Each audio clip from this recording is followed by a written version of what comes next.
Salut et bienvenue dans cette vidéo dans laquelle on va faire une analyse technique sur le marché du Forex. Donc on va simplement analyser les principales paires sur le marché du Forex pour pouvoir mieux trader durant la semaine. Donc on va faire une analyse technique pour pouvoir anticiper un peu les marchés pour cette semaine. Et pour ça on va commencer par l'euro-dollar. Donc la paire euro face au dollar américain. Donc sur l'euro-dollar ici ce qu'on peut dire c'est qu'on a eu une grosse baisse. Donc la semaine dernière j'avais dit que j'étais plutôt baissier sur l'euro-dollar. Donc j'étais baissier jusqu'à 1.34 et jusqu'à 1.13.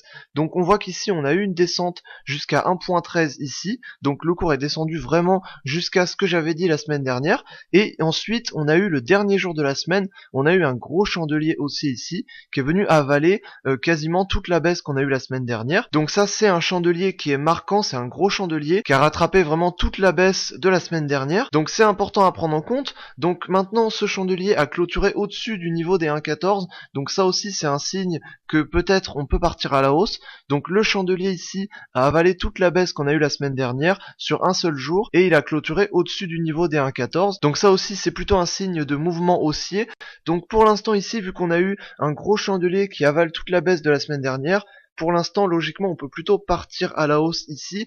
Maintenant, il faut quand même savoir que quand on a des gros mouvements comme ça, en général, on aura peut-être des corrections. Donc ici, il peut très bien y avoir une correction à la baisse pour simplement corriger un peu le mouvement haussier ici, le fort mouvement qu'on a eu ici.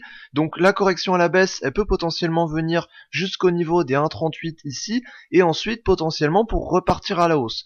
Puisqu'ici, on a quand même eu un signal haussier. Donc pour l'instant, on reste quand même plutôt dans la tendance baissière ici, puisqu'on a quand même plus une tendance baissière, mais pour l'instant le mouvement est clairement plus haussier ici. Donc à mon avis on repartira sans doute à la hausse un peu plus tard. Donc si on repart à la hausse, on visera en premier le niveau des 1.142 et ensuite potentiellement le niveau des 1.146. Donc pour l'instant, on va plutôt partir sur une correction baissière ici, pour pouvoir ensuite repartir un peu plus à la hausse, puisqu'ici on a quand même un signal haussier, il faut pas l'oublier. Donc on est plutôt en tendance baissière ici, mais on a quand même un signal haussier. Donc pour l'instant, on pourrait très bien dire qu'on est plutôt dans un mouvement neutre, mais on est quand même sur le début d'un mouvement haussier ici. Donc il faut quand même prendre en compte le signal haussier qu'on a eu ici, donc potentiellement une petite correction, et ensuite on repart à la hausse. Ensuite sur la paire GBP-USD, donc livre sterling face au dollar américain, donc ici on est clairement dans une tendance haussière. Ici la semaine dernière j'avais dit que potentiellement on pouvait avoir une petite correction à la baisse pour pouvoir ensuite repartir à la hausse. Donc d'ailleurs on a eu une mèche à la baisse ici et ensuite on est reparti à la hausse. Donc ici le cours est clairement dans une grosse tendance haussière. Donc pour l'instant ce qu'on va dire c'est que simplement le cours peut continuer dans cette grosse tendance haussière. Donc ici on a cassé des résistances importantes, donc on a cassé des niveaux importants, notamment le niveau des 1.30 ici. Donc le cours est clairement dans un gros mouvement haussier, donc on a eu des grosses bougies haussières ces derniers temps. Donc maintenant on va faire attention aux corrections qu'il peut y avoir. Donc potentiellement il peut y avoir des petites corrections à la baisse pour pouvoir ensuite repartir à la hausse. Donc ici il peut y avoir très bien une correction jusqu'au niveau des 1.315 pour pouvoir ensuite repartir à la hausse. Donc la correction ça peut être sur ce niveau là, mais ça peut être voilà un peu plus bas, un peu plus haut, mais ensuite le cours repartira dans la tendance haussière ici qui est très forte. On a cassé des résistances importantes. Pour l'instant on continue à partir haussier sur cette paire. Donc si on part haussier sur cette paire, on visera en premier temps le niveau des 1.325 et ensuite le niveau des 1.33. C'est simplement les niveaux qui correspondent au plus haut sommet. Donc vu qu'ici on est sur un sommet, on va chercher les autres sommets qui ont déjà été faits, qui sont plus hauts que le prix actuel. Donc on a du coup le sommet des 1.325 et le sommet des 1.33 qui correspond à un autre sommet ici. Donc pour l'instant on reste dans la tendance haussière ici. On va quand même faire attention, il peut y avoir des petites corrections et ensuite on repartira sans doute à la hausse pour continuer toujours dans la tendance actuelle. Ensuite sur le cours USD-Yen, donc dollar américain face au yen japonais, donc la semaine dernière j'avais dit qu'on était plutôt neutre ici, donc qu'on pouvait potentiellement rejoindre le niveau des 110 ici, que le cours restait sous ce niveau, et que pour l'instant on était plutôt neutre. Donc ici on peut voir que le cours est venu sur le niveau des 110 ici, avec cette mèche qui est venue pile sur ce niveau, et ensuite le cours est toujours resté sous le niveau des 110 ici, donc c'est une résistance importante. Donc comme le cours a rebondi plusieurs fois sur le niveau de résistance à 110 ici, Donc pour l'instant on peut dire que potentiellement le cours peut partir à la baisse ici. Donc s'il part à la baisse, il ira d'abord sur le niveau des 109 et ensuite on verra si ce niveau est cassé ou pas. Donc pour l'instant on voit quand même un cours qui stagne beaucoup, qui reste sous la résistance des 110. Donc pour l'instant tant que le cours reste sous la résistance des 110, pour l'instant on reste principalement neutre, même si comme on a eu des signes de rebond sur la résistance à 110, du coup on peut plutôt prendre une direction baissière actuellement. Donc si on est baissier, on visera principalement le niveau des 109 ici. Comme on était principalement neutre sur cette paire, on reste toujours assez neutre, même si pour l'instant on risque plutôt de partir à la baisse. Donc les niveaux importants, ça va être le niveau des 110 et le niveau des 109. Si le niveau de 110 est cassé à la hausse, dans ce cas-là on partira peut-être fortement à la hausse. Et si le niveau des 109 est cassé à la baisse, dans ce cas-là on partira plutôt à la baisse sur les prochains niveaux de support juste en dessous. Donc sur cette paire pour l'instant on reste assez neutre, compris entre le niveau de 110 et le niveau des 109. Et pour l'instant on va attendre de voir si un niveau va être cassé ou pas. Ensuite sur la paire USD CAD, donc dollar américain face au dollar canadien.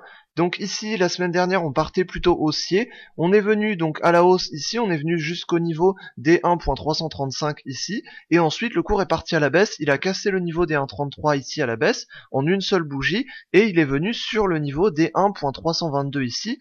Donc un niveau de support important sur le dernier creux d'ailleurs qui a été marqué par le prix. Donc ici, le cours est parti à la hausse pendant une phase de correction. Et ensuite, il est clairement reparti à la baisse ici. Donc pour l'instant, ce qu'on peut dire, c'est que la baisse peut potentiellement continuer.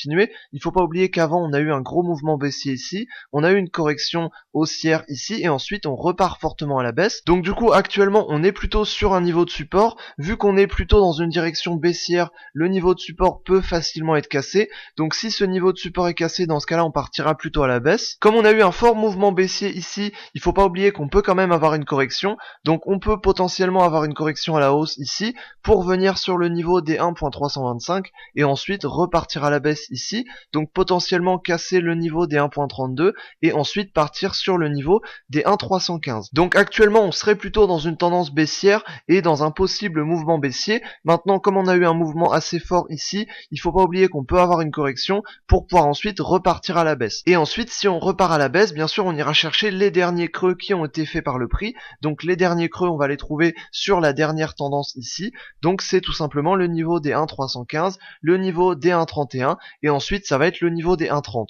Donc pour l'instant on est plutôt dans un mouvement baissier ici, il va falloir faire attention, il peut y avoir des corrections à la hausse, mais ensuite le cours pourrait clairement continuer dans la tendance baissière ici qui a été commencée il y a quelques temps pour pouvoir donc simplement continuer à la baisse et partir sur les niveaux à la baisse qui ont déjà été atteints. Ensuite sur la paire AUD-USD, donc dollar australien face au dollar américain, donc ce qu'on peut dire c'est que la semaine dernière j'avais dit qu'on partait plutôt baissier, on partait en direction des 0,715, donc ce niveau a été cassé à la baisse, on est venu sur le niveau des 0,71 et ensuite on est parti à la hausse fortement sur cette bougie haussière ici et on est venu avaler toute la baisse qu'on a eue la semaine dernière. Donc ici logiquement on peut continuer à la hausse, cette bougie marque potentiellement le début d'un mouvement haussier, donc ici on peut clairement partir dans un mouvement haussier. Donc du coup si on part à la hausse, on ira en premier temps sur le niveau des 0,72. Ensuite, potentiellement, on ira chercher les derniers plus hauts qui ont été atteints par le prix. Et ensuite, on ira donc sur le niveau des 725. Et ensuite, on ira chercher les plus hauts sommets ici. Donc pour l'instant, le cours semble plutôt être dans une tendance haussière avec un début de mouvement haussier ici. Donc logiquement, on continuerait à partir à la hausse la semaine prochaine en visant principalement le niveau des 0,72 et ensuite le niveau des 0,725 également. Donc pour l'instant, clairement sur cette paire, on risque plutôt de partir à la hausse.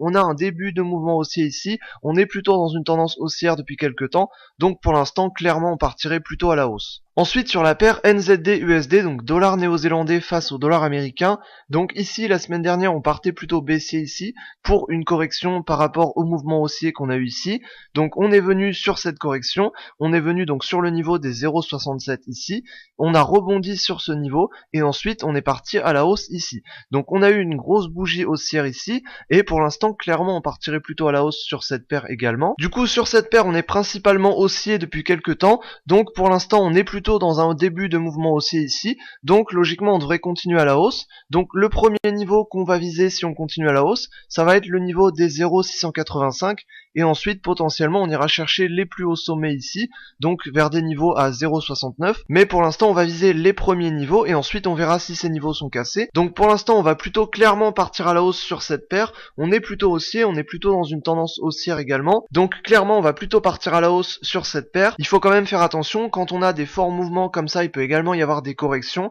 donc ce serait pas impossible qu'on ait également une correction à la baisse pour pouvoir ensuite repartir un peu plus à la hausse. Donc quand même faire attention aux corrections, mais clairement sur cette paire on est plus haussier. Voilà, donc j'espère que je t'aurai aidé dans cette vidéo pour mieux analyser les principales paires du Forex pour cette semaine. Si je t'ai aidé dans cette vidéo, tant mieux. Si toi-même t'as fait une analyse sur le marché du Forex, n'hésite pas à me dire tout ça en commentaire, c'est toujours intéressant d'échanger là-dessus. Donc voilà, j'espère que je t'aurai aidé dans cette vidéo, si c'est le cas tant mieux, et sur ce je te dis à la prochaine dans une autre vidéo, salut.